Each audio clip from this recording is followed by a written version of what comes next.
Last వీడియోలో చెప్పాను కదా ఫంక్షన్ ఉందని, అది ఇదేనమాట. ఎవరిది అంటే మా మామయ్య వాళ్ళ కూతురు, మా కజిన్ ఎంగేజ్మెంట్. పెళ్ళికొడుకు పెళ్ళికూతురు ఇద్దరు మా ఇంట్లో వాళ్ళే. సో మార్నింగ్ అయితే వెళ్ళిపోయాము, 8 o'clock వెళ్ళిపోయి బ్రేక్ఫాస్ట్ కూడా కంప్లీట్ చేసిన తర్వాత మరి మా రియా పాపని కూడా రెడీ చేయాలి కదా, అందుకని పెళ్ళికూతురు రూమ్కి అయితే వచ్చేసాము.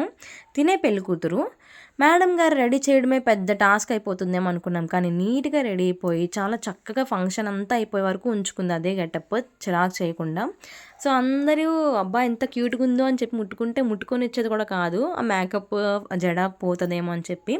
ఇంకా నేను కూడా రెడీ అయిపోయి వెళ్ళినప్పటికీ పూజ అయితే స్టార్ట్ అయిపోయింది. పూజ అయిపోయిన తర్వాత కపుల్ సాంగ్ అయితే వేశారు, చాలా న్యాచురల్గా నీట్గా ఉందన్నమాట. వీలైతే లింక్ కమెంట్స్లో పెడతాను చూసేయండి. మేడం సగరం ఊడిపోతే సెకండ్ టైం కూడా వేసేసి ఫంక్షన్ అంతా అయిపోయిన తర్వాత ఇలా అన్నీ ఏరుకునే కార్యక్రమం అనమాట. అందరూ చిన్నప్పుడు చేసే ఉంటారు కదా, కమెంట్స్లో చెప్పండి.